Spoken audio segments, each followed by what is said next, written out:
Vivimos en una era donde el altar ya no está en el templo, sino en el espejo. El nuevo Dios no exige sacrificios de animales, solo uno, tu adoración constante a ti mismo. El ego se ha convertido en el ídolo más adorado del siglo XXI. No tiene forma, ni rostro, ni nombre, pero domina la mente de millones.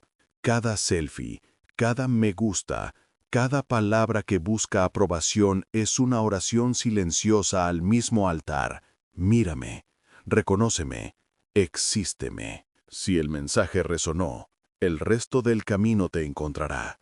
Quédate conmigo hasta el final, porque hoy entenderás cómo el ego se disfrazó de amor propio, cómo reemplazó a Dios en el corazón humano, y por qué este es el pecado más sutil y más destructivo de nuestra generación. El ser humano fue creado a imagen de Dios, pero el ego busca invertir esa verdad, crear un Dios a imagen del hombre. Ya no queremos parecernos al Creador, queremos ser el Creador, queremos controlar, decidir, juzgar, dominar. Queremos ocupar el trono que no nos pertenece, y mientras más nos centramos en nosotros, más nos alejamos del único que podría llenarnos.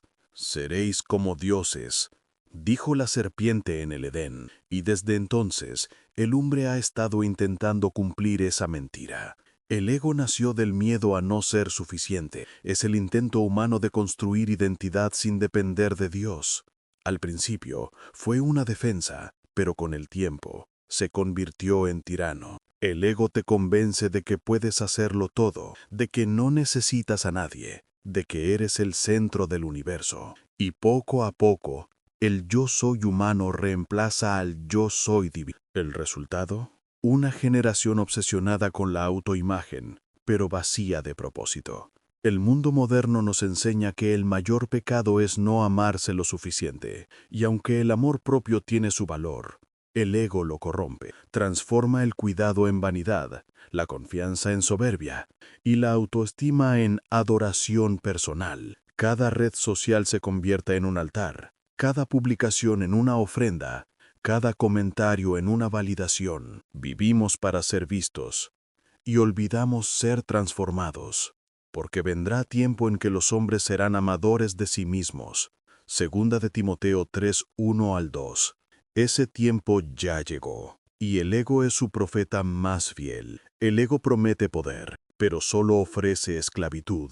Te hace creer que estás ascendiendo, cuando en realidad te encierra en ti mismo.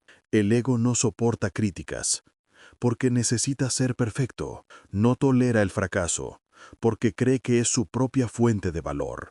El problema no es tener ego, es permitir que el ego tenga el control. Cuando el ego gobierna, Dios se convierte en accesorio, una etiqueta espiritual que justifica lo que el corazón ya decidió hacer. Y ese es el mayor engaño del enemigo. No eliminar a Dios, sino reemplazarlo con una versión de ti que creas más confiable a ti. Vivimos en la era del yo, mi verdad, mi camino, mi energía, mi destino. Pero cuanto más grande se hace el yo, más pequeño se vuelve Dios en la conciencia colectiva. Ya no se busca obedecer, se busca manifestar. Ya no se ora, se declara. Ya no se entrega, se atrae. El lenguaje espiritual moderno ha sido invadido por el ego disfrazado de luz, pero el ego no ilumina, solo refleja, y el reflejo nunca reemplaza la fuente. El ego siempre exige más reconocimiento, más éxito, más validación, y cuando lo consigue descubre algo aterrador. Nunca es suficiente. El ego es un pozo sin fondo.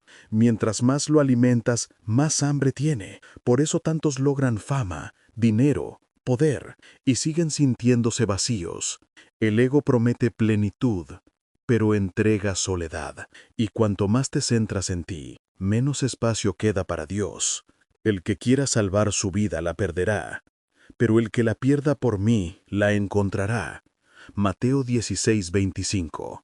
El ego teme perder, pero no entiende que en el reino de Dios, solo el que muere a sí mismo realmente vive. La batalla más grande no es externa, es interna. No es entre tú y los demás, Es entre tu ego y tu espíritu.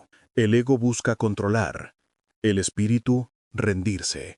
El ego quiere tener razón. El espíritu quiere tener paz. El ego quiere ser admirado. El espíritu quiere ser transformado. Y cada día debes elegir a quién obedecer. Es necesario que Él crezca y que yo disminuya. Juan 3:30. Esa frase, tan simple, es el antídoto contra el veneno del ego, porque donde Cristo crece, el yo deja de ser el centro. El ego es tan astuto que incluso usa el lenguaje de la fe para fortalecerse. Dice, mira cuánto oras, mira cuán sabio eres, mira cuánta luz tienes.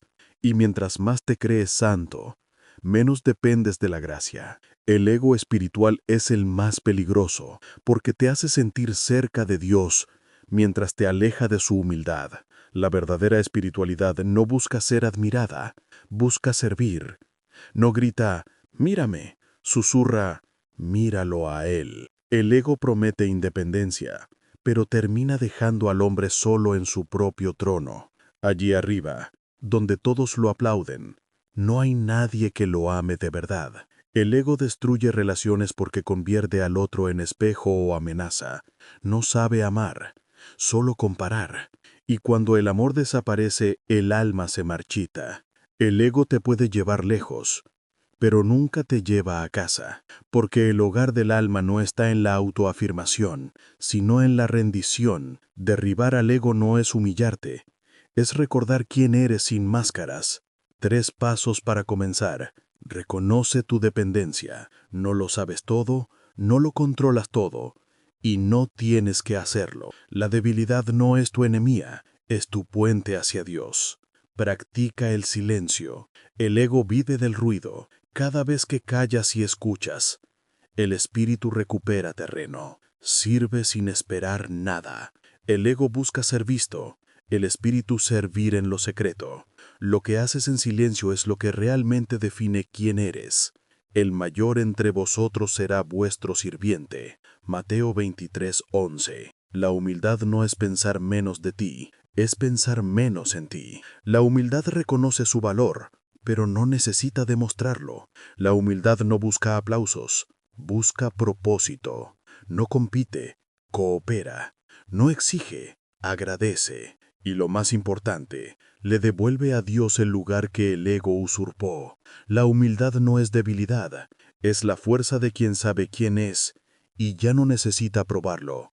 Expertos hablan. C.S. Lewis escribió, el orgullo no es placer por tener algo, sino dolor por ver que alguien más tiene más que tú. A.W. Tozer dijo, Dios no puede llenar a quien está lleno de sí mismo. Y Thomas Merton agregó, el mayor enemigo de la vida espiritual es el ego que se disfraza de virtud. Estas palabras revelan una verdad eterna. La lucha contra el ego no se gana con esfuerzo, sino con rendición puri. Ahora te pregunto, ¿a quién adoras realmente? ¿A Dios o a la imagen que has construido de ti mismo? El ego ha reemplazado a Dios en millones de corazones, y lo ha hecho sin violencia, solo con halagos. Nos dijo que éramos especiales, que merecíamos todo, que podíamos ser nuestra propia luz. Y lo creímos, pero esa luz artificial siempre termina apagándose. El ego promete divinidad, pero solo ofrece aislamiento. Promete libertad, pero te encierra en ti mismo. Y mientras el mundo sigue gritando, cree en ti, Dios sigue susurrando, confía en mí, porque todo el que se enaltece será humillado, y el que se humille será enaltecido. Lucas 14:11. Apaga el ruido, derriba el trono del yo, y deja que Dios vuelva a ocupar su lugar, porque el alma que se vacía de sí es la única capaz de ser llenada de verdad.